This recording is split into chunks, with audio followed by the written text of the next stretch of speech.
부동산은 안 건드리는 게 사실은 맞고요. 건드리기 시작하면 이제 진짜 골치 아플 거예요. 왜냐하면 문재인 정부 때하고 우리가 다른 점이 문재인 정부 때는 그래도 신축 공급이 꽤 있었거든요. 왜냐하면 그건 어차피 서울시가 핵심이니까요. 오세훈 시장 때 열심히 해가지고 그죠. 개포도 막 그죠. 입주가 하고 있는 상황인데 개포 입주 뭐 6천 세대 막 이렇게 1단지 입주하니까요. 예, 뭐 그런 건 굉장히 혜택이 있었거든요. 근데 지금은 뭐냐 그러면 박원순 시장이 10년간 하면서 거의 인허가를 안 해줬잖아요. 정비사업에 대한. 그게 이제 시작되는 거거든요. 언제부터 시작돼? 내년부터 시작되는 거예요.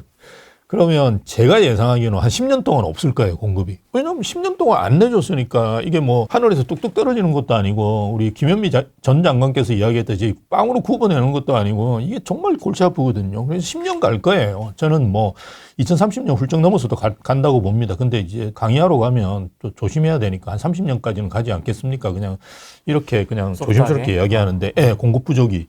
예, 뭐 지금 분양 안 하면 어쨌든 30년에 안 나오거든요. 지금 한 4년 지어야 되니까요. 그런 상황이기 때문에 할 수 있는 게 거의 없어요. 그러면 뭐 사기 신도시 이거는 땅 찾다가 끝날 거거든요. 예, 그러니까 할 수 있는 게 없어요. 그래서 제가 계속 이야기하는 3기 신도시 좀 땡겨가지고 할 수 있는 방법들 고민해라. 지금 뭐 이렇게 협의가 잘 안 되는 데들도 있을 거고요. 그죠? 그런 것들 이제 잘 해서 빨리빨리 공급할 수 있도록 하고, 그 다음에 이제 서울에 있는 재건축들 재개발 진행 좀 안 되는 거 있거든요. 공사비 문제 때문에. 그럼 빨리 들어가가지고 공사비 왜 문제가 있냐. 그래서 뭐 이렇게 기준점을 제시해주고, 그죠. 건설회사한테 야, 너 좀 양보해. 뭐 조합에서 좀 더 내줘. 뭐 이런 식으로 해가지고, 그죠. 국가에서 이야기하는데, 정부에서 이야기하는데 뭐 듣겠죠. 뭐 이런 식으로 빨리 해결해가지고 정비사업 진행시키는 거. 뭐 이런 거지. 지금 우리 1기 신도시 선도지구 지정됐잖아요. 네. 분당만 보면 되는데 분당도 보시면 지금 대체 주거지 때문에 진행이 안 되거든요. 내년에 이주해야 되는데 대체 주거지가 없어요. 네, 그러면 정부에서 할 수 있는 게 이게 양을 조절하는 거거든요. 네, 그래서 지금 뭐 10,000세대, 20,000세대 이렇게 해줄 수가 없는 상황이에요. 그러면 2차 선도지구 지정도 안 될 거고요. 이것도 거의 물 건너가 공급으로서의 의미가 없다는 이야기예요.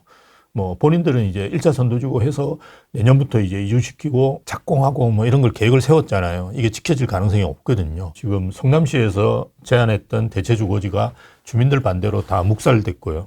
예, 그 다음에 다시 5군데인가 해필 그린벨트를 국토부에 이야기했는데 국토부 입장에서도 이거는 거의 할 수가 없어요. 그린벨트는 해제하는 데 걸리는 시간만 해도 5년 걸리거든요.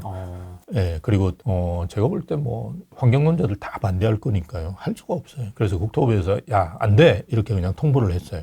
그 상태로 지금 답보 상태예요. 그 대체 주거지가 지금 현재 없어요. 대체 주거지가 생기더라도 짓는데 한 3년 걸리잖아요. 대체 주거지가 아예 없어요.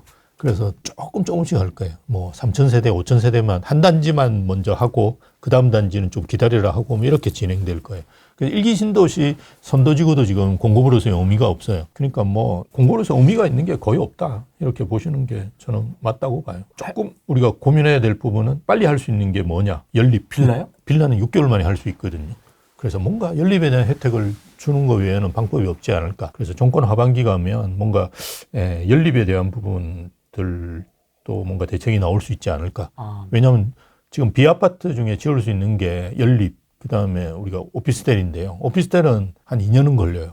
땅을 파야 되거든요. 근데 빌라는 땅 안 파도 되거든요. 예, 그래서 6개월 만에 지을 수 있기 때문에 뭔가 연립에 대한 혜택들도 나올 수 있지 않을까. 예, 조심스럽게. 국가에서 공급하는 건 한계가 많아요. 그래서 민간에서 공급을 해야 되는데, 민간에서 제대로 공급할 수 있는 방법을 만들어줘야 되는데, 지금 아파트는 이제 의미가 없고요. 200만 원 공급은 왜 얘기한 거예요? 도대체? 그건 뭐 예전에 했던 거 그대로 받아서 하는 거예요. 그러니까 문재인 정부 때 200만 원 이야기한 게 계속 흘러온다고 생각하시면 돼요. 윤석열 정부에서도 뭐 한 거 없어요. 아시다시피 3기 신도시 뭐는 문재인 정부 때 한 거니까요. 그게 이제 2030년 가까이 되면 입주하겠죠. 이제 본인이 이야기하면 한 10년 후에 이제 빠르면 10년 후에 입주하는 거기 때문에 사실은 공급으로서 의미는 없고, 대신에 계속 이제 뭔가를 하는 거는 좋긴 하죠. 대신에 이제 4기 신도시는 안 하는 게 낫다. 저는 이제 왜냐하면 또 그린벨트 해제하든지 아니면 좀 찾아야 되는데 찾기도 쉽지 않고, 과연 이제 서울 도심에만 수요가 많은데 외곽에 계속 만드는 게 이제 무슨 의미가 있을 건가. 이거는 좀 이재명 정부에서도 고민할 필요가 있겠죠. 저는 정비사업은 괜찮다고 봐요. 지금 또 뭐 강남에 있는 아파트 중에도 정비사업 진행되고 있는 것들이 꽤 있거든요. 그런 데들 중에 가격이 좀 저렴한 거, 저번에도 비슷한 말씀 드렸는데 계룡역이라고 있는데요. 거기 보면 뭐 삼안이라든지 우성 뭐 이런 데들 추진하고 있거든요. 예, 그런 데들 속도가 빨라요. 이미 조합 설립한 데 있고 사업시행 인가 받은 데도 있고 관쳐 나서 곧 분양할 때도 있어요. 그래서 이런 데들은 가격이 뭐 15억대 왔다 갔다 하거든요. 그런 거는 지금 투자해 놓으면 나중에 한 25억씩 이렇게 될 거예요. 우리가 대부분 알고 있는 뭐 주거선호 지역 중에 한강 라인들, 그죠?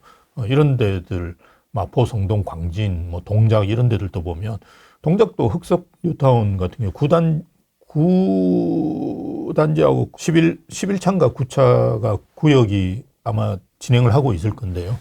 예, 그게 반포에서 제일 가까워요. 예, 그래서 그런 데들은 지금 15억 정도 하는 걸로 알고 있거든요.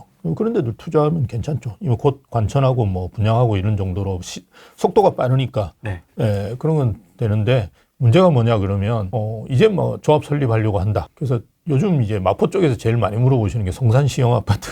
예, 아주 가격대가 좀 저렴하다 보니까 많이 물어보시는데 저는 이제 뭐 사도 오르긴 할 거예요. 오르긴 하는데 진행은 진짜 늦을 거다. 거기는 아직 추진위원회 단계거든요. 조합 설립이 안 됐어요. 근데 목동 이런 데하고 좀 다르잖아요. 목동은 지금 추진위원회 설립이 안 됐더라도 6단지 같은 경우는 추진위원회가 아니라 조합 설립이 안 됐더라도 6단지는 저는 올해는 조합이 설립될 거라고 보거든요. 그리고 목동이나 양천구 이런 데는 되게 지원을 많이 해줘요. 예, 양천구 자체가 목동 재건축에 목숨 걸고 있거든요. 왜냐하면 목동 재건축이 안 되면 양천구청장이 다음에 당선이 될 수가 없어요.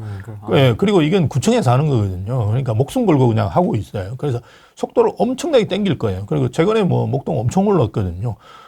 제가 아마 프랭이 TV 초기에 나왔을 때, 이게 목동이 20억 안 되기 때문에 정말 좋다. 이렇게 했는데 지금은 대부분 이제 평당 1억으로 가고 있거든요. 그래서 올 초만 해도 한 10억 올랐을 거예요. 그래서 상당히 지금 상황이 괜찮게 가고 있고요. 네. 6단지가 빠르니까 좀 보시는 거 괜찮고 5단지는 예전에 가장 가격이 높은 데고 지금도 괜찮은 것 같아요. 목동은 그냥 같은 평형으로가 아니라 한 30평에서 40평으로 가더라도 거의 분담금이 없는 이런 정도로 좋은 거니까요. 예, 그냥 무조건 하셔도 좋고요. 7단지는 원래 대장 단지니까 좋고 5, 6, 7단지 관심 가지면서 투자하시면 저는 목동 같은 데 되게 좋은 것 같아요. 근데 어쨌든 우리가 보고 주거선호 지역은 어차피 가거든요. 근데 애매한 데 있잖아요. 가격이 뭐 아마 성산시형이 10억이 안 될 거예요. 지금 조그만 평수가. 그런 데들이 잘 갈 수 있을까? 이런 건 좀 고민하셔야 되지 않을까. 그래서 주거선호 지역으로 확실하게 갈 때 아니면 좀 사업시행 인가가 나서 그저 빠르게 진행되고 있는데 이런 데들은 저는 정말 매력적이고 강남에는 지금 사시면 우성 뭐 1, 2, 3차라든지 뭐 서초 진흥 아파트라는 이런 데들 대부분 이제 조합 설립을 했거든요. 근데 가격대별로 이렇게 보시면 대형 평형이 낮아요. 되게 대형 평형 가격이 평당가로 보면 그게 왜 그러냐 그러면 좋은 땅에 나쁜 건물이 더 많이 있잖아요. 그래서 안 좋은 거거든요. 그리고 아직까지 그게 신축의 그 효과가 반영이 안 돼 있다고 보거든요.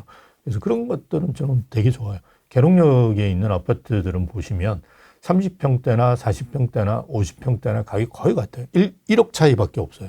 1억 차이밖에 없는데 과연 그게 입주하면 1억 차이일까? 새 아파트 되면. 그죠?